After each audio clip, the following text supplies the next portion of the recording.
Good evening, everyone, and welcome to this federal election debate for the riding of Moncton-Riverview and Dieppe. Bienvenue à ces débats des candidats de la circonscription de Moncton-Riverview-Dieppe. The debate is a presentation of the Chamber of Commerce for Greater Moncton in partnership with Rogers TV. My name is John Wishart. I am CEO of the Chamber, and tonight I will be your moderator.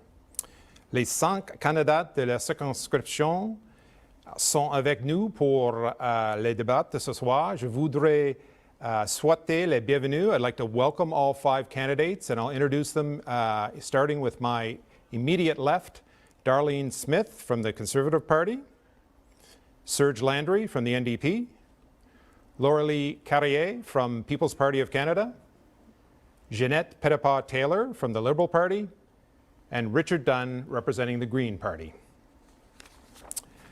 We also have with us tonight 3 journalists from media organizations in our region who will be posing the questions to our 5 candidates. From the Times and Transcript, Tom Bateman, représentant l'Acadie Nouvelle, Cédric Thévenin, and from 91.9 The Bend, Robert Lothian. We have 60 minutes for the debate, and we will try to cover as many topics as possible in the next hour. So the format is quite simple. Each question from the panel will be asked to one candidate. That candidate will have 1 minute to respond. Following that minute, each of the other 4 candidates will have 1 minute to offer a rebuttal. And we will finish each section with an open debate lasting 1 minute and 30 seconds. Les questions seront posées dans les 2 langues officielles. And to start, each candidate will present a brief opening statement of 2 minutes. The order was predetermined by a random draw made earlier today, and to conclude the debate, we'll reverse the order of those opening statements. The candidates I should point out to the candidates rather, there is no audience, and for the audience out in TV land, there's no audience with us tonight at the Centre des Arts et des Culturels de Dieppe due to COVID protocols. This debate is going live on Rogers TV. It will be replayed, I believe, later tonight and on subsequent occasions leading up to the September 20th vote. It will also be available on Rogers Online. So in the interests of the 60-minute format, we will be holding all candidates to their time limits, and I will cut off debate and talk time when their allotted time has expired. So it's time for the debate to start. We'll hear now from our 5 candidates with their opening statements, 2 minutes each, in the order predetermined by the random draw. To start, we have the Conservative Party candidate, Darlene Smith. Darlene, you have 2 minutes.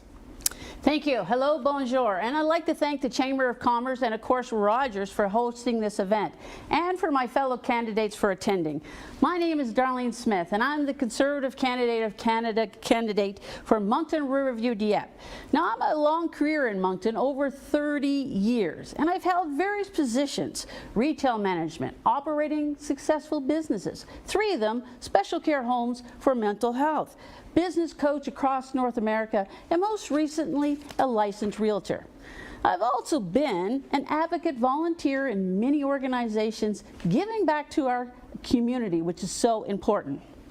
Now, of course, the first question I've been asked, why am I running? Well, I hope for something better. That's really what it's all about. And all my life, I've been here to serve people, and it was time to step up and serve in a better way.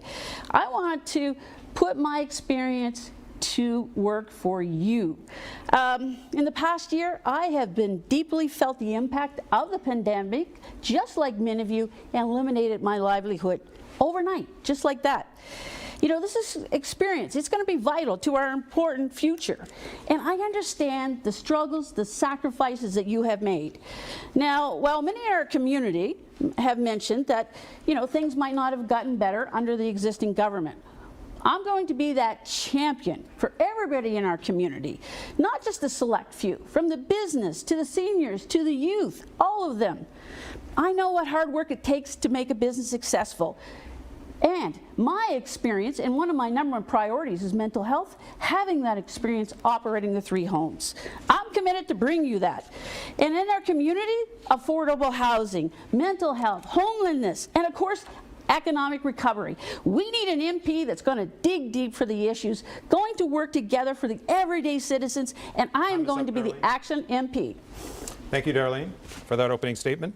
Next, we'll turn to Serge Landry from the NDP. Bonjour, je suis Serge Landry, votre candidat du NPD de Moncton-Riverview-Dieppe.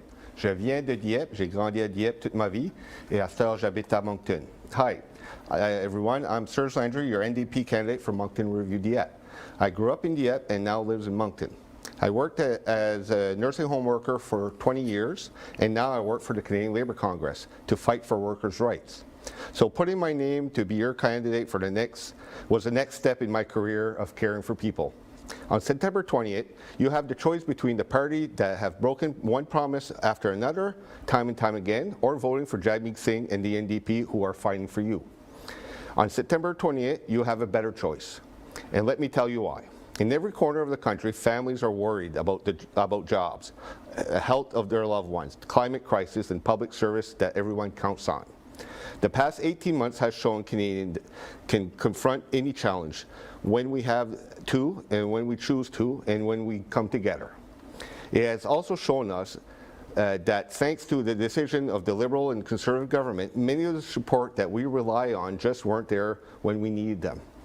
If we want a different result, we need to take a different choice.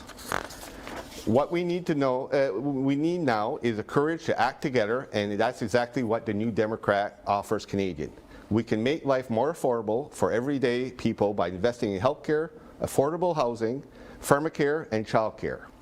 We can build an economy that works better for more people by providing quality, affordable childcare when you need it, making employment insurance work for you, ensuring more accessible job training and lifelong learning for all, supporting small business, and will protect family budgets and force big corporations and big polluters to start paying their own. We have the detailed plan to combat climate crisis, and that will create a good job in green economy. Merci, Monsieur Landry. Thank you, Serge.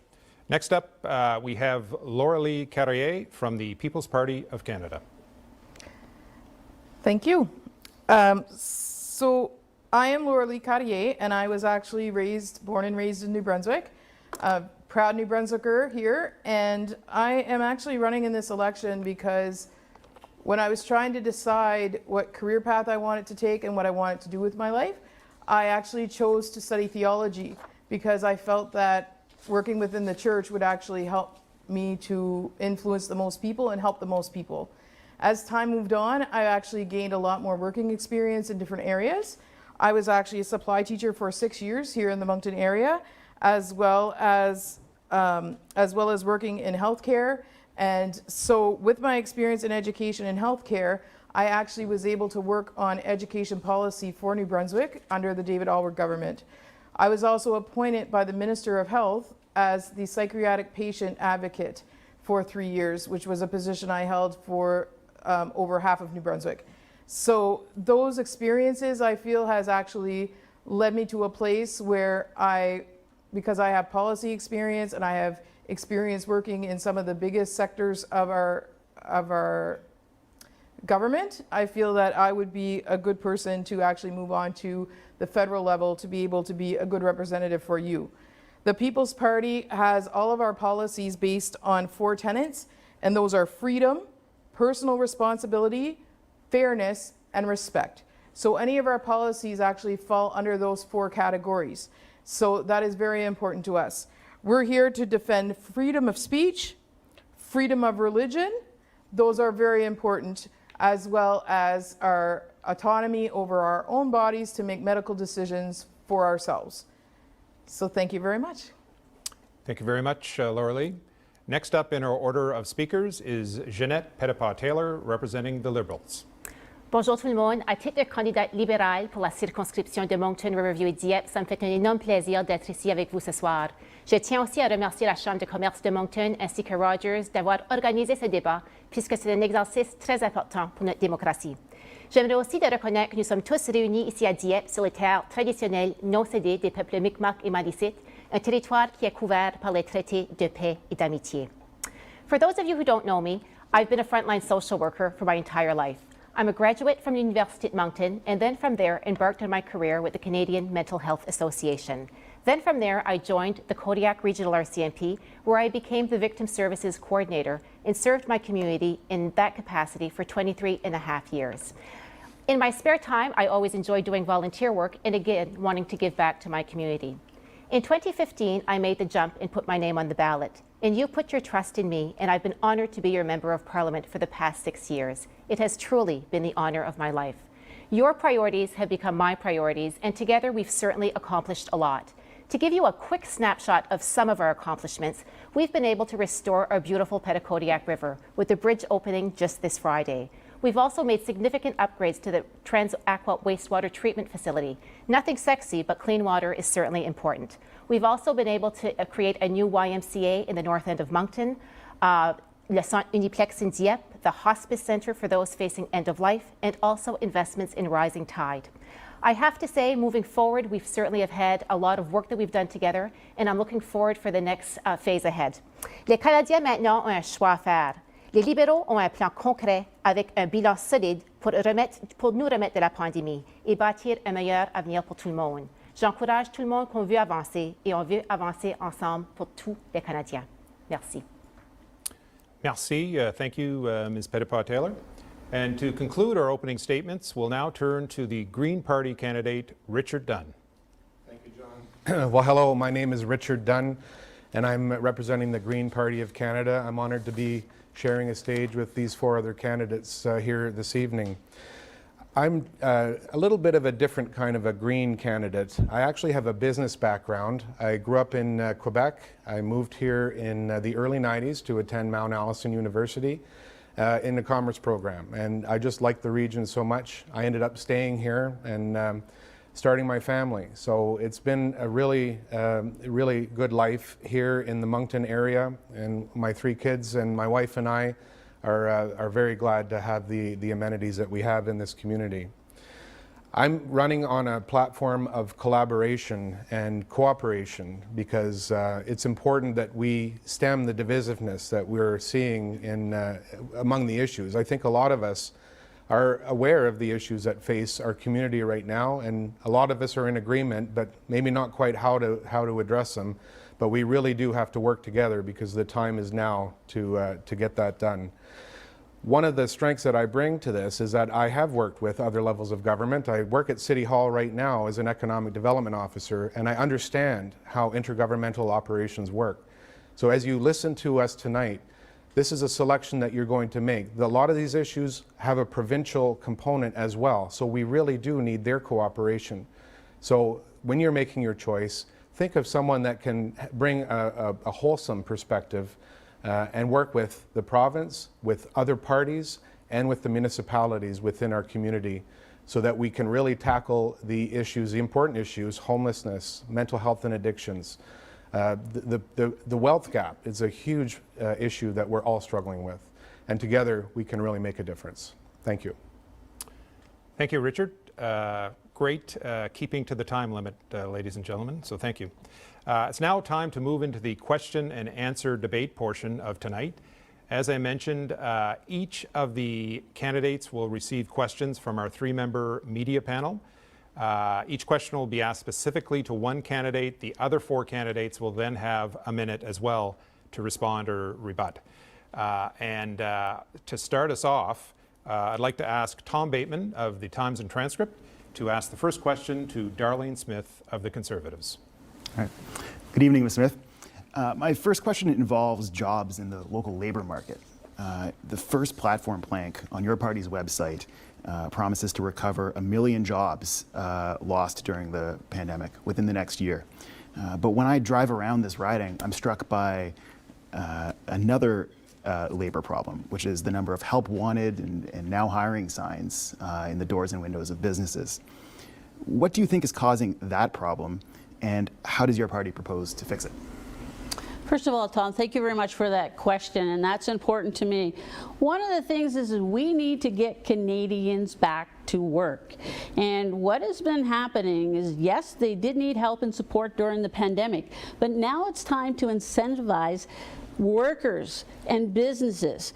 We have a number of ways of doing that with the Canadian Recovery Plan, Canadian Job Surge Plan, paying up to 50% of salaries for new hires who have been unemployed for 6 months.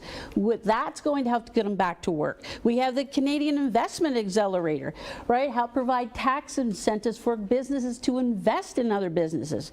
We're looking to rebuild Main Street tax credit as well. Main Street definitely needs that. Main Street business loans.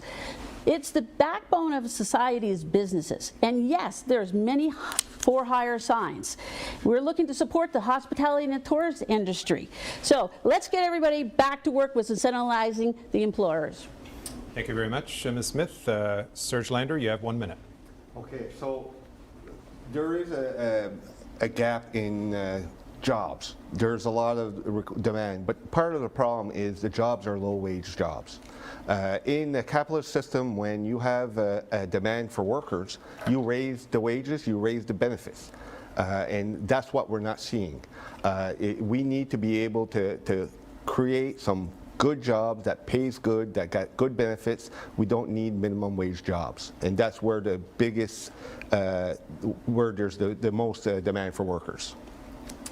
Thank you very much, Mr. Landry. Next up, 1 minute, Lauralie Carrier.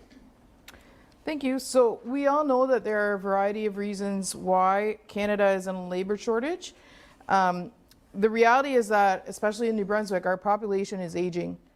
And so the pool of people who are able to perform physical demanding jobs is actually more demand than ever before.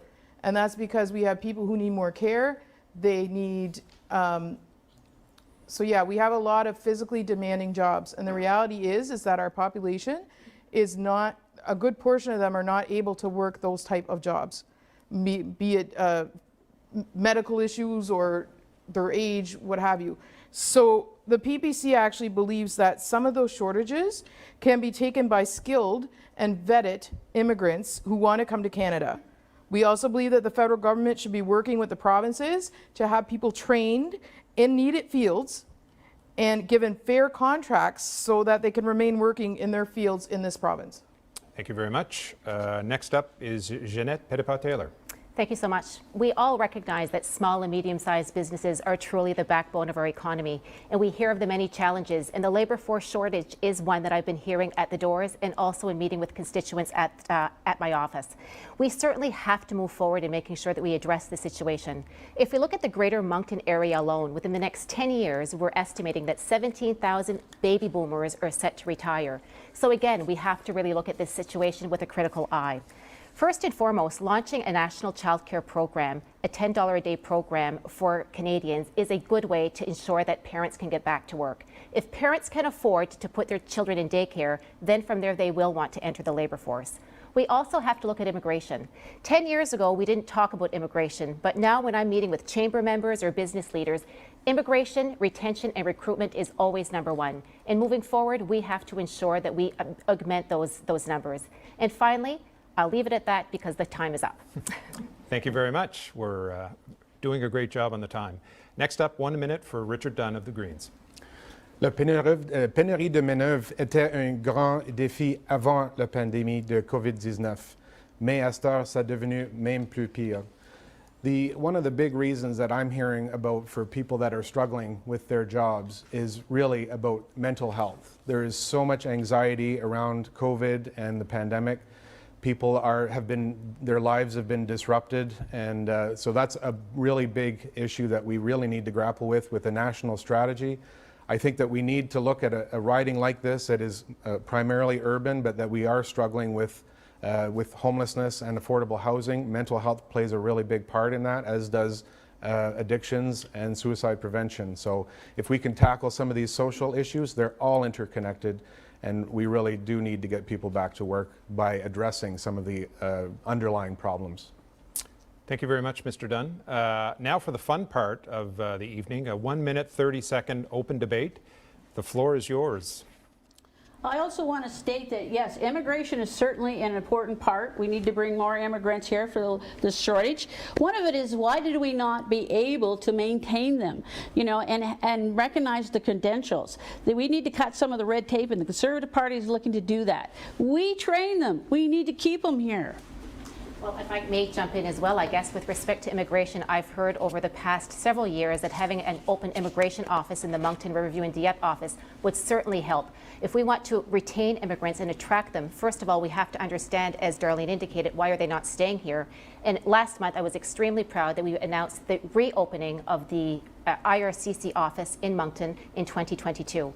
There's a big lack in our community, and I'm very pleased that our government will be moving forward, if re-elected, to reopen the office. What we really need is to have the streams to get like students that are already here in our post-secondary institutions. We need to find the pathways to have people remain in our communities rather than sending them back.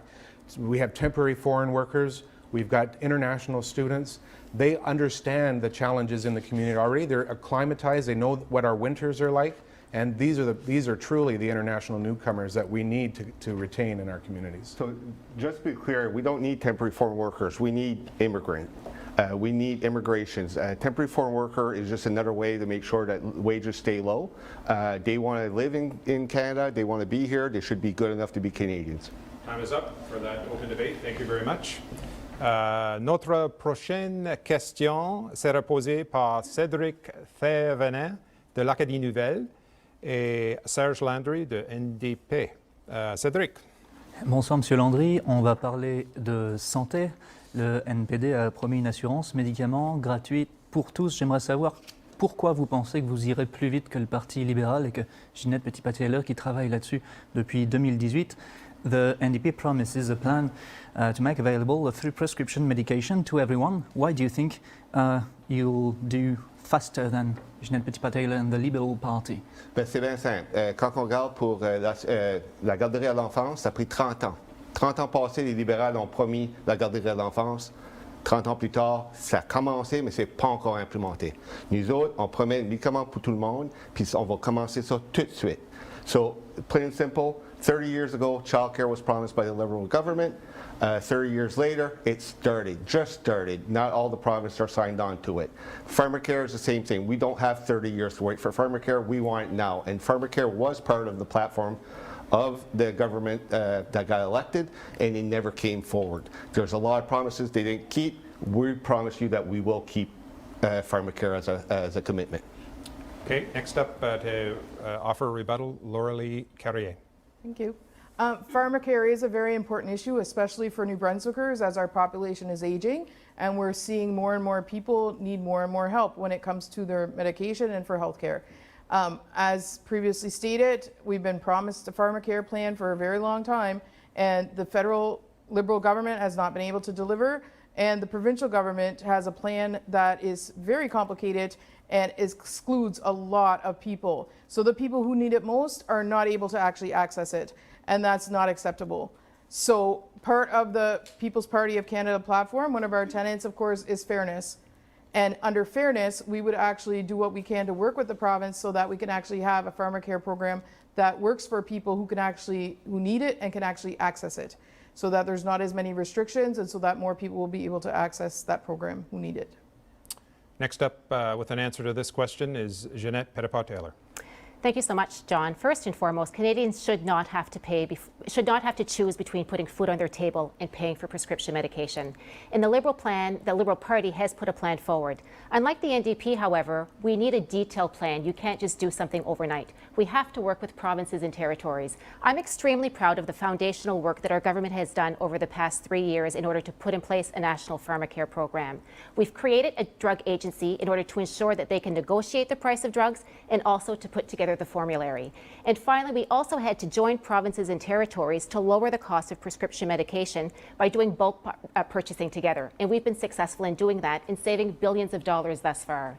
And finally, moving forward, we know that just this summer, the province of Prince Edward Island, which is governed by a Conservative party, has actually joined the federal government, and they are the first signatories when it comes to a national Pharmacare program. I won't rest until that we have a national Pharmacare program for all. Thank you very much. Next up with a 1-minute response is Richard Dunn of the Green Party. Thank you. So a Green government or a Green MP will certainly back a government that is looking to introduce a national Pharmacare program. It is important that these, especially when it comes to very expensive medications and catastrophic needs for Canadians.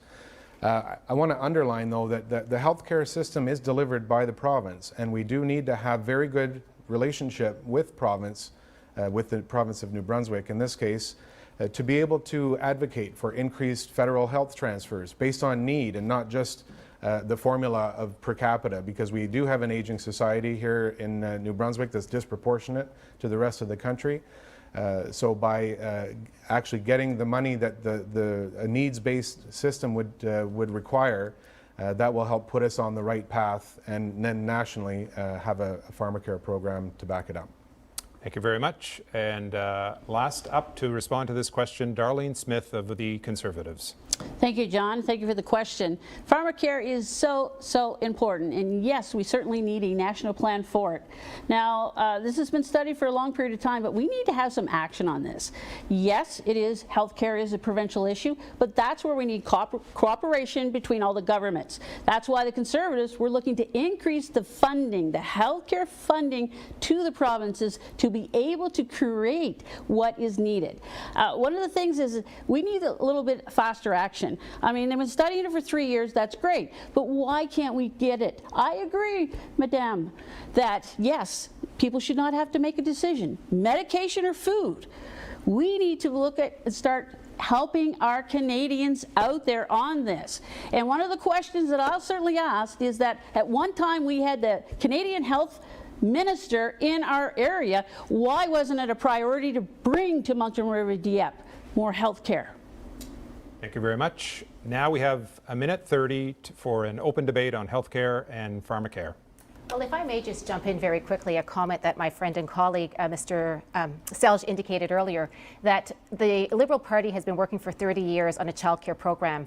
I have to give him perhaps a little piece of history that in 2005, the Liberal Party, Ken Dryden, had signed 10 agreements with provinces and territories. And unfortunately, the NDP voted against that in a confidence vote. And then from there, our government was dissolved. And as a result, we were not able to move forward with a childcare program. You know, when we talk about health care, one of the key things is that we need some action to be able to done. Why is it that health care is only important during election time? It has not been a problem just overnight. Let's get some action on there. Give the provinces. We need to be getting and asking the right questions and digging deep and making things happen. The issue with healthcare is, of course, that it's governed by the provinces, and the federal government should be helping them with that. The issue that we've had is that we've had the same types of government over and over, conservative, liberal, conservative, liberal. They keep trying to address the problem with the same solutions. We all know what happens when you keep doing the same thing over and over, right? You shouldn't be expecting different results. A People's Party of Canada, our party, wants to take the remnants from the GST and HST, give that back to the provinces so that they can use it for healthcare. So they would actually have an increase in healthcare funding that would actually make a huge difference to every New Brunswicker. We need to get the doctors and the frontline staff the supports that they need, because they're all burning out from the pandemic. Very good. Thanks very much for that open debate. Our next question comes from Robert Lothian of 91.9 The Bend, and it is for Laurelie Carrier of the People's Party. The People's Party of Canada platform suggests a hands-off approach to housing, instead leaving the responsibility on the provincial and municipal governments. Now, on a regular basis, we hear stories about constituents that are forced to choose between having a roof over their head or the other basic necessities of life. If your party makes government, what can people who regularly receive housing assistance receive?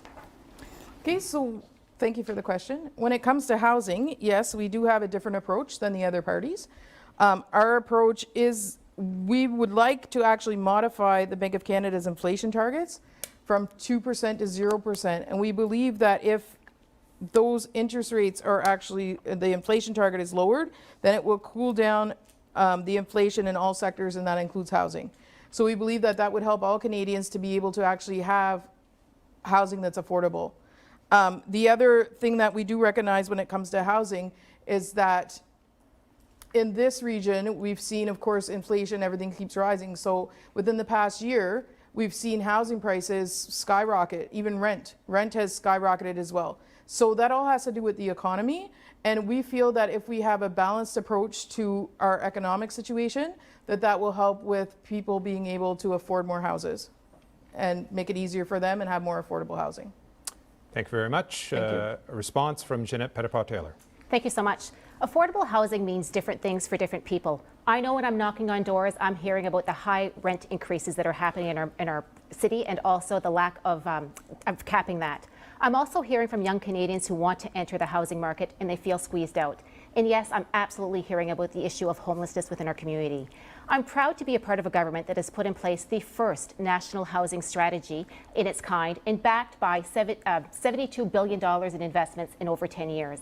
We've signed bilateral agreements with the provinces and territories. We've also put in place a Canada housing benefit for a portable benefit for people to be able to choose where they want to live and to put that towards their rent. And finally, we've been able to make some investments in the area of homelessness. In Moncton, we've been able to partner with the City of Moncton, the Province of New Brunswick, and together we've invested $15.4 million to the Rising Tide initiatives. And with that program, we'll be able to house the most vulnerable. But we also can't forget the wraparound services that those people need to succeed. Thank you very much. Next up with an answer, Richard Dunn of the Greens. Well, thank you very much. Housing and development is really my wheelhouse right now as an economic development officer. I actually have some ideas that I think would work really well for, and it's not local only to Moncton-Riverview-Dieppe. This is a national problem, and it actually goes beyond our borders.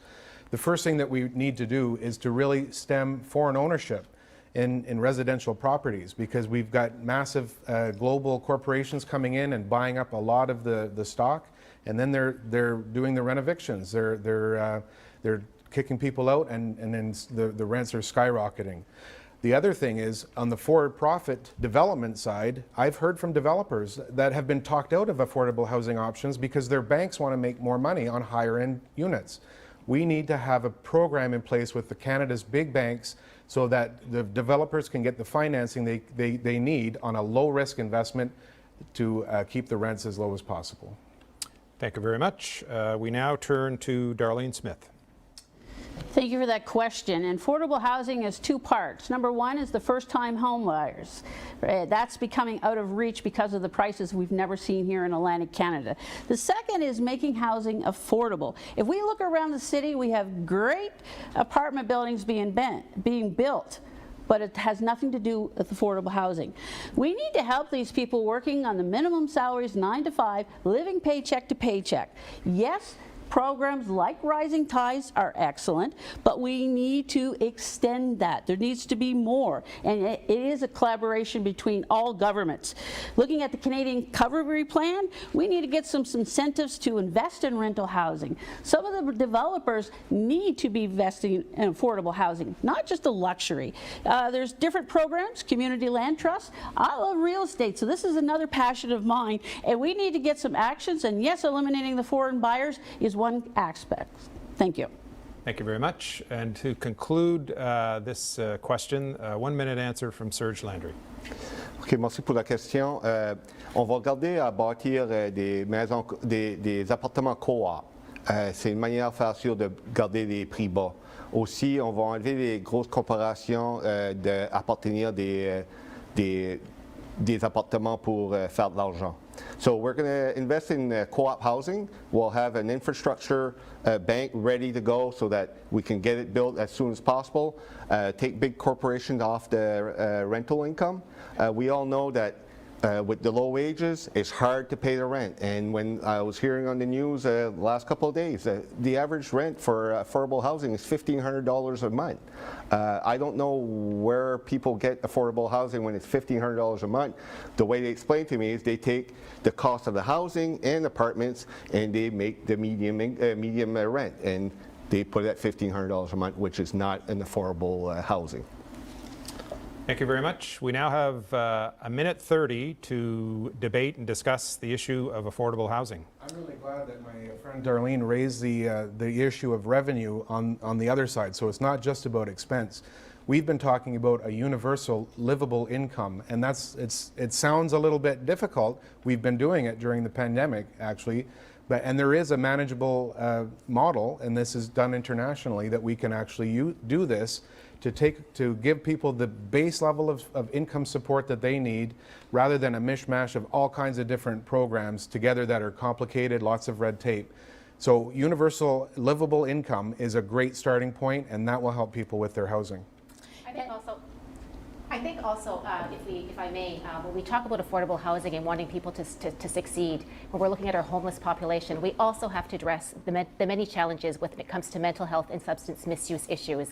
I'm extremely proud that in our platform, we're moving forward with a $5 billion mental health transfer payment given to provinces and territories, with strings attached, of course, because we want the investments to be spent in the area of mental health and substance misuse issues. We talk about affordable housing. I think we have to make sure that those wraparound services are available in a timely fashion.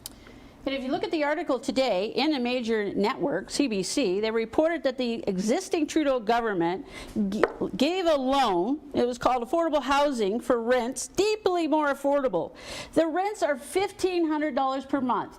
Now, let me ask you, Madame Pettit-Paul-Taylor, what is affordable rents to the Liberal government? Thank you very much for that debate. We could go on that issue, I'm sure. Our next question, la prochaine question, is from Tom Bateman of the Times and Transcript, and it will be answered first by Jeanette Pettit-Paul-Taylor. Good evening. I'm glad you've already mentioned your childcare plan because Justin Trudeau has also been very keen to talk about his childcare plan, even in provinces like New Brunswick that haven't actually signed on to his deal yet. Critics point out that it will take several more years than parents who currently need help with childcare costs have, perhaps, for rates to sink down to that $10 a day limit. And some say it'll reduce the amount of freedom parents have to choose the kind of care their children want.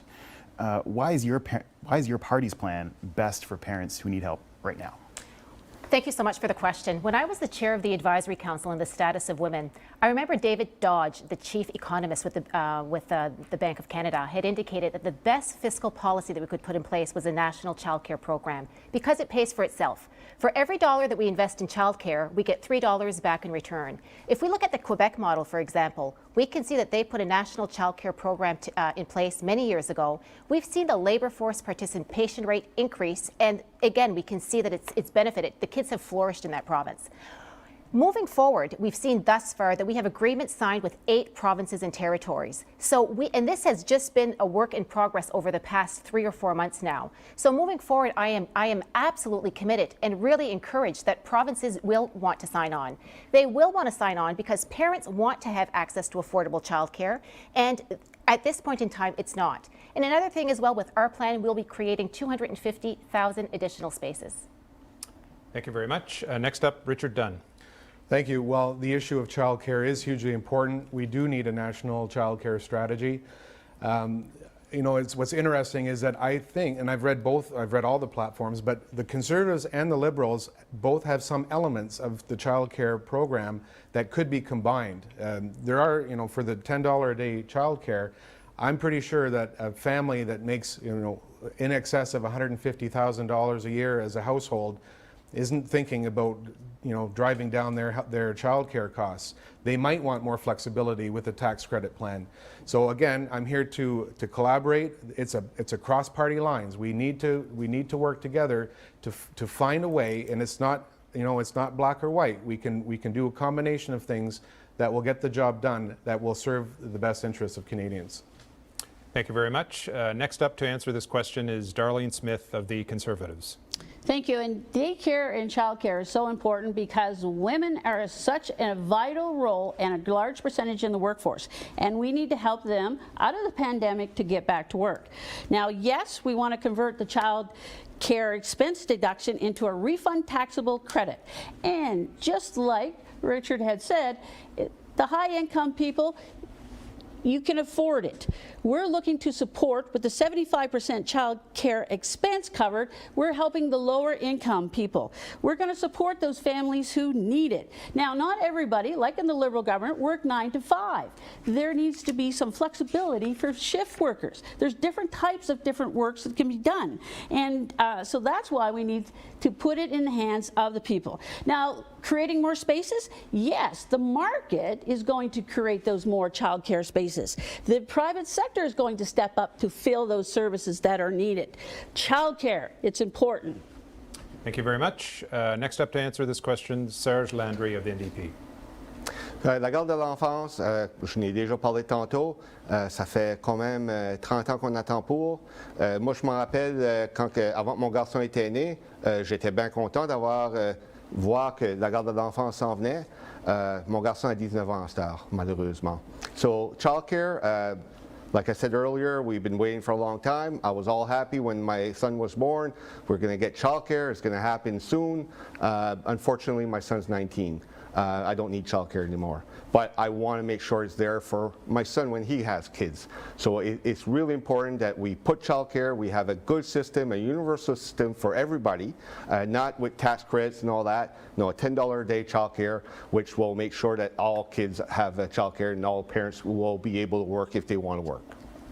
Thank you very much. And to conclude the 1-minute response section of this question, it's over to Lorelei Carrier of the People's Party.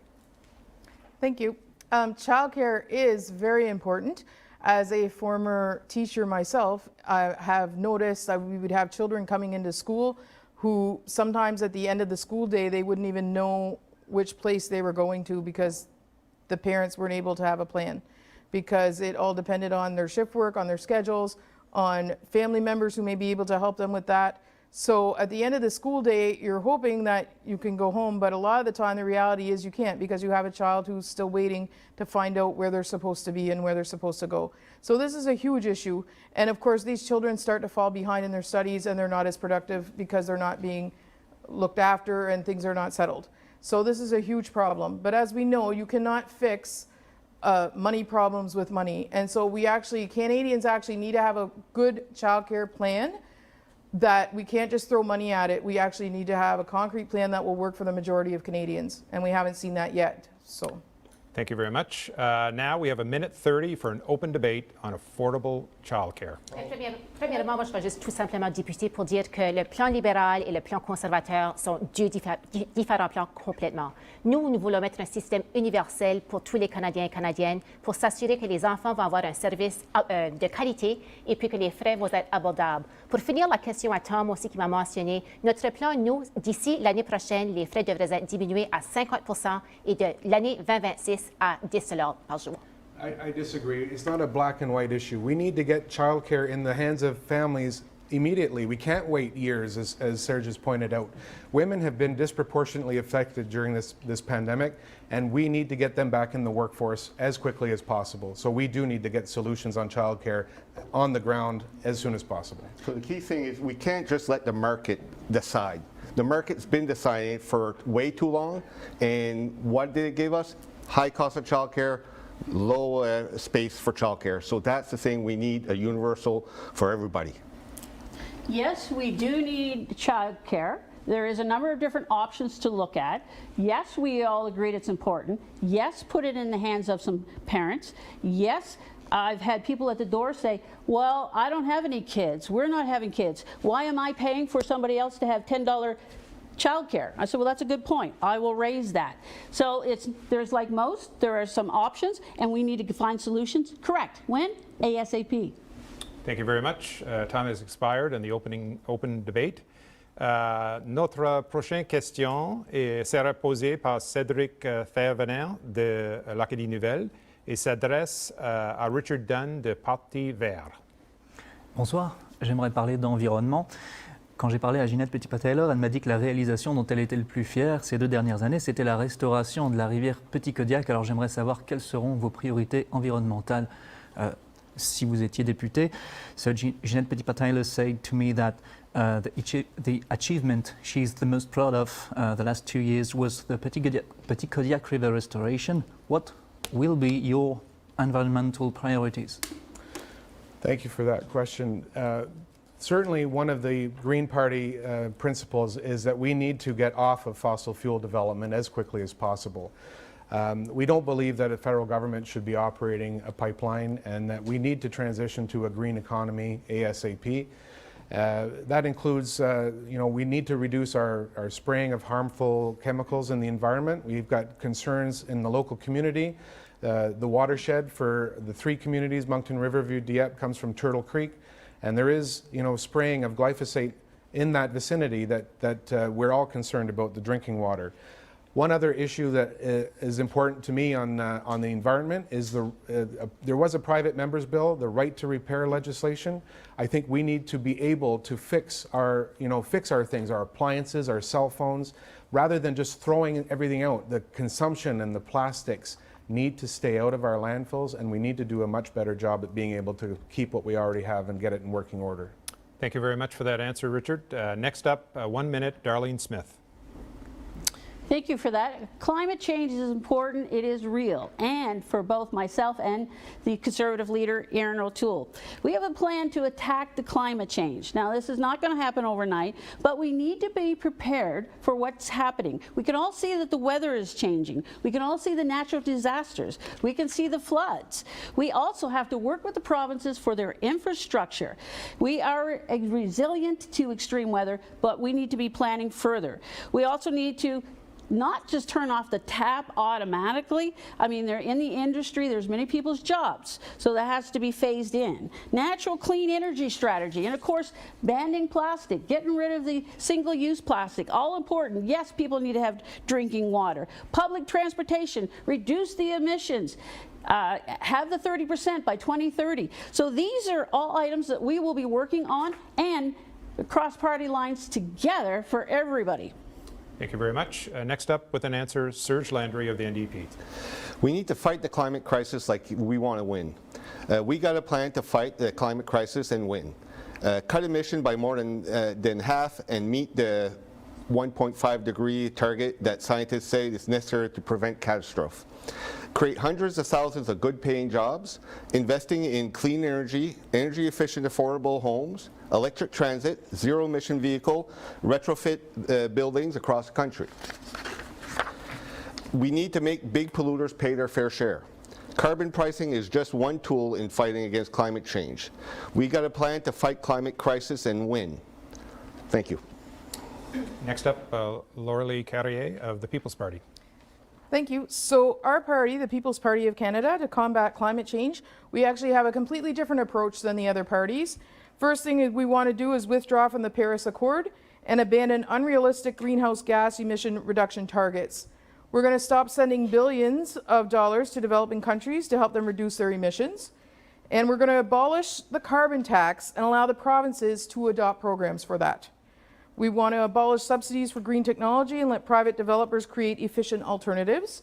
And we want to prioritize implementing practical solutions to make Canada's air, water, and soil cleaner, including bringing clean drinking water to our First Nations communities. And we find it rather unfortunate that that hasn't happened before, because we keep being promised clean water and it still hasn't happened. We support pipelines because we believe that that is the most efficient and safe way to get our oil to other parts of Canada. Thank you. And to close the Q&A section of this question, we go to Jeanette Petitpas-Taylor. Thank you so much. For the most part, Canadians understand that climate change is real, and they want a government that is going to show leadership, bold leadership. We are on track for cutting our emissions, and we are actually ahead of schedule, but we are moving forward with even more aggressive targets because we realize that more needs to be done to tackle this global emergency. I'm extremely proud, and I'll make no excuses for having put a price on pollution, because putting a price on pollution will ensure that Canadians change their behaviors. We're committed to a net zero economy by 2050. We are also committed to ensuring that we ban single-use plastics by 2030. We're investing in transit, and we need partners at the provincial level to ensure that those investments can be made. And finally, for those that have a home and own a vehicle, we also want to ensure that rebates are available to make your homes more energy efficient, and also that people can choose to purchase an electric vehicle if they so choose. Thank you. Thank you very much. Unfortunately, we only have a minute 30 to discuss an issue like climate change and saving the planet, but the floor is yours, candidates. You know, when you have ambitious targets, I really think it's great, but I think you've got to put the actions to follow up the words. We've had 6 years of missed targets, and in the private sector, if you miss your targets 6 years in a row, you actually lose your job. So we need to get these targets actually fulfilled rather than just talking about them all the time. Well, it's really great that this week or last week we received actually a wonderful grade from the Green Party, the former Green Party leader from the province of British Columbia. And I'm going to quote exactly what he said. He said, "The Liberal Party has the most realistic, the most affordable, and the most effective plan in reducing greenhouse gas emissions." So getting that review from the Green Party from British Columbia says that we're doing good work and we're moving forward with a great plan. Well, it's good that you have good consultants. So the one thing I really don't understand is how the Liberals can buy a pipeline and say that they want to save the environment. Trudeau talks about saving the environment, but yet he turns around the next day and buys a pipeline. I just don't understand it. What's even more hard to understand is the fact that they buy this pipeline and now it's just sitting there. No one's actually using it. So the People's Party actually wants to find a private buyer for the Trans Mountain pipeline so that we can actually put it into action and get our oil reserves that are in the west to the east, supplying this country the way that they should be, so that we can all work together. And I agree with you all because you raised some of the points that I wanted to raise. You're not meeting the goals. Yes, climate change is important. My time is up. Thank you very much. Good summation, I guess. Our final question of the evening will be posed by Robert Lothian of 91.9 The Bend, and it goes first to Jeanette Pettipaw-Taylor. Good evening. The COVID-19 pandemic has been called unprecedented and unpredictable. Given the uncertainty, how can you confidently say that your party has the best plan to navigate the Moncton-Riverview-Dieppe citizens out of the pandemic? Thank you for the question. I think that we all realize that the pandemic has really been difficult over the past 18 months, and our government has been there at the very beginning. We asked Canadians to stay home, but we also said that we would be there for them to support them in their time of need. And in actual fact, in the province of New Brunswick, 9 out of every $10 that came to the province of New Brunswick came from the federal government. Could you just imagine if we wouldn't have been there? We were able to support Canadians because we had the best credit rating of all G7 countries. We decided to take the debt on to ensure that Canadians didn't have to. Moving forward now, we have to continue to be there. The issue of vaccinations, we need to ensure that the proper investments are made and that provinces and territories receive the vaccines and also the boosters. And I'm also very proud to be working with provinces and territories. And today, the province of New Brunswick has indicated that they'll be moving forward with a proof of vaccination. I think our only way to get out of this pandemic is to make sure that as many Canadians can be vaccinated. And then from there, businesses will be able to keep their lights on and to open their doors. Thank you very much. Next up, Richard Dunn. So, of course, one of the big issues is the wealth gap. But we have seen a lot of money come in here, but it's my view that a lot of that money is unfortunately pooled near the top. And the people that needed it most did not get the supports that they needed. We've got more people on the streets than ever before. The mental health crisis is out of control.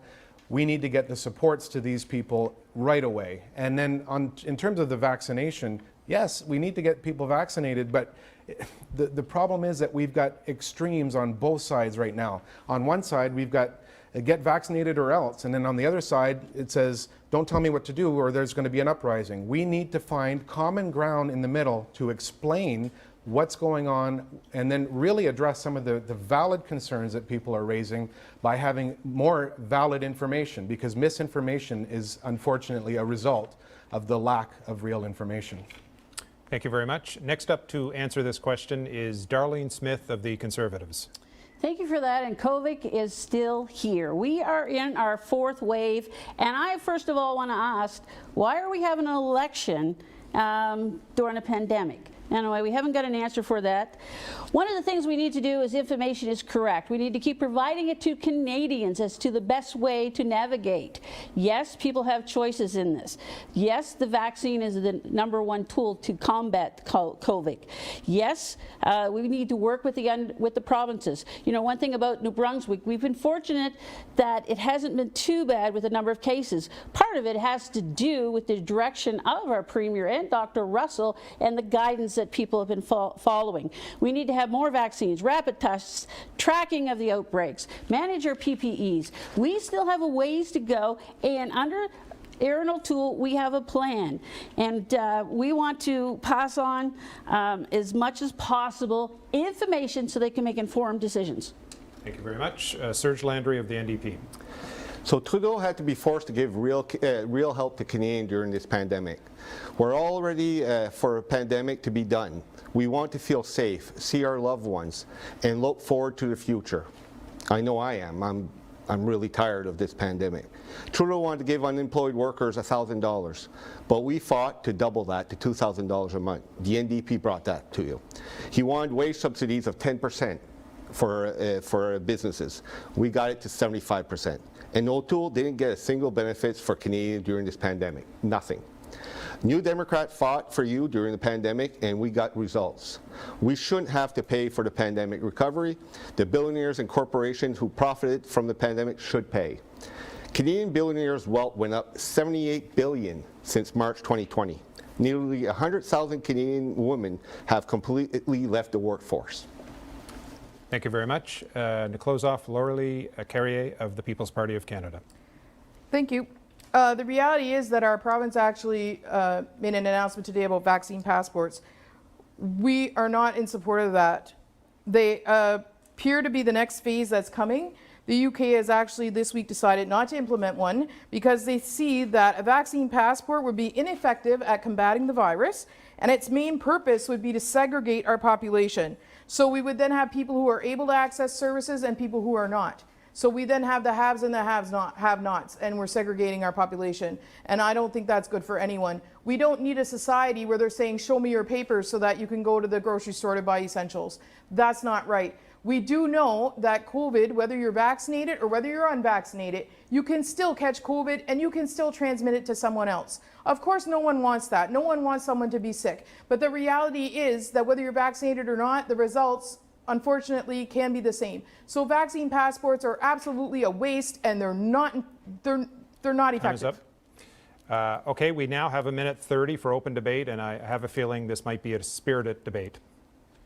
We have to find a way to balance this conversation, because the last thing I want to see is the radicalization of Canadians over this. That's what we're hearing this at the door. We don't want people to not have information to make informed decisions.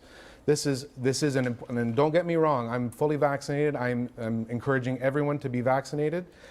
When it comes to the idea of showing that to prove that you're vaccinated, we need some language around how we're going to get out of that so that we're not in this state perpetually. So we have to tread carefully, and I think we do need careful debate on how to proceed with this. Je pense que la question de preuve de vaccination, c'est quand même quelque chose que les petites et les moyennes entreprises nous demandent pour. Les entrepreneurs nous disent qu'ils ne savent pas comment gérer cette situation ici. Puis la seule manière qu'on va se sortir de cette pandémie ici, c'est avec la vaccination. Puis on ne dit pas aux Canadiens qu'ils doivent se faire vacciner, c'est quand même leur choix. Mais je pense pour les 80 à 85% des gens qui ont fait la décision, ils ne devraient pas être pénalisés pour la décision des autres. Ça fait encore une fois, la preuve de vaccination n'est pas un passeport, mais c'est tout simplement un outil pour aider les petites et les moyennes entreprises à gérer une situation difficile. Mais ça va coûter des PME, ça va coûter cher pour assurer que le monde a le vaccin. Il faut donner les ressources aux PME aussi pour les aider. Absolument. The reality is that there are people in our society who are not able to take the vaccine due to medical reasons, due to religious reasons, and they need to have that choice. They need to be able to be in society. Yeah, I guess I was right. Spirited debate to close. That's great. So that does bring us to a close of the question and debate part of tonight. And we'll now close off with a closing statement of 1 minute each from each candidate, starting with Richard Dunn of the Green Party. Well, thank you. Gosh, there was so much information to cover there in a short period of time. I want to come back to the fact that, these are really important issues. This is an important election. I really hope that people will get out and vote on Monday. Try not to vote against something. Find something that you can vote for. This is why I'm running. I ask a lot of questions. I want to be able to bring new ideas. Electoral reform was promised and did not get delivered. That is a big issue. We need to have more voices in Ottawa to bring all of these perspectives and have spirited debate, because it's so important. We can't keep voting the same old way every time and expecting a different result. So You know, I really appreciate your support on September 20th, and thank you for inviting me here this evening. Thank you very much, Mr. Dunn. Next up with the closing statement, Jeanette Petitpas-Taylor. Thank you. To the residents of Moncton-Riverview and Dieppe, the experts agree. The Liberal plan is the best plan moving forward. The best plan on climate change, housing, gun control, and childcare. And according to the University of Ottawa's Institute of Fiscal Studies and Democracy, we also have the most credible fiscal plan. For the past 18 months, we have protected Canadians. And now, with a re-elected Liberal government, we want to make lives more affordable. For instance, a $10 a day childcare plan that will save families thousands of dollars, create 250,000 new spaces, and get parents back to work. The Conservatives want to scrap this plan, even though 8 Canadian premiers have already agreed that this is truly the way forward. Meanwhile, our climate plan has been praised not only as being ambitious, but being realistic. Vous avez un choix très important à faire cette élection. Notre gouvernement n'a jamais été confronté avec un défi aussi grand. Le prochain gouvernement a des décisions cruciales à faire et à prendre, et le 20 septembre, je demande pour votre appui. Thank you very much. Next up with the closing statement, Laura-Lee Carrier. Thank you. We all know that this election is coming down to basically how you want the country to move forward. So are you for vaccine passports? Are you for mandatory vaccines? Because the People's Party of Canada is not. We believe that you should have your freedom. You should have your freedom of choice. We are not against vaccines. We're not against wearing masks. We're not against that. But we do believe that it needs to be your choice to accept a medical treatment. That needs to be your choice, made with informed decisions and with consent. It should not be forced on anyone. Our healthcare workers, our education workers should not be scared to lose their jobs if they're not able or choose not to take a vaccine. That is completely unacceptable in this country. It's not what we're about. We are about freedom of speech. We should not be having censorship. We should be able to say what we think, what we feel, without repercussions. And the same with religion. We believe in freedom of religion. People should not be told that they can't go to church every week and practice what they believe. Thank you very much. Thank That's you. time. Next up with the closing statement, Serge Landry of the NDP. Les amis, les nouveaux démocrates, on est différents. On est des travailleurs. On s'est battu toute notre histoire pour les meilleures conditions de travail et des standards, pour lever tout le monde. My friends, New Democrats are different because I am a worker. For the whole history, we fought for better working conditions and standards that lift everyone up. We know that good jobs that treat people fairly makes a real difference to Canadian families and setting Canadians up for success in work world of the future benefits us all. New ways of thinking can shape the recovery from COVID-19 crisis, help make economy fair and deliver a result that we all want. What we've seen over the past 6 years is a Liberal Prime Minister who loves to say the right thing, to promise to address the issue that matters to Canadians, with no intention of delivering them. Liberals have been promising Pharmacare and Childcare for decades. On September 20th, please beg your support. Thank you very much. And the final closing statement of the evening goes to Darlene Smith of the Conservatives. This evening, you've heard many ideas on how to improve the lives of Moncton-Riverview and Dieppe. You have an important decision to make as to where our future would go.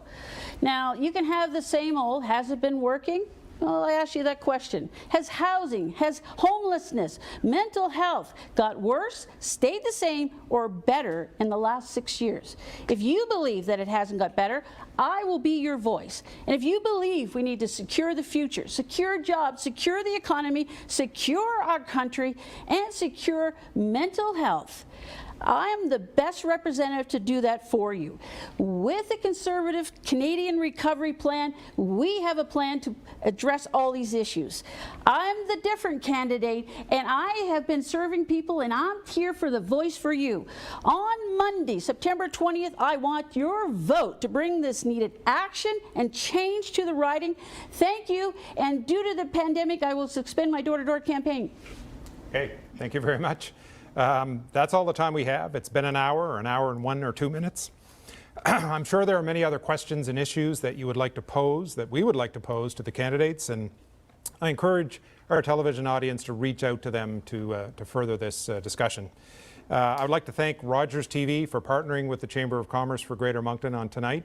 A special thank you to our panel of journalists, Tom Bateman, Cédric Thazavin, and Robert Lothian for some great questions.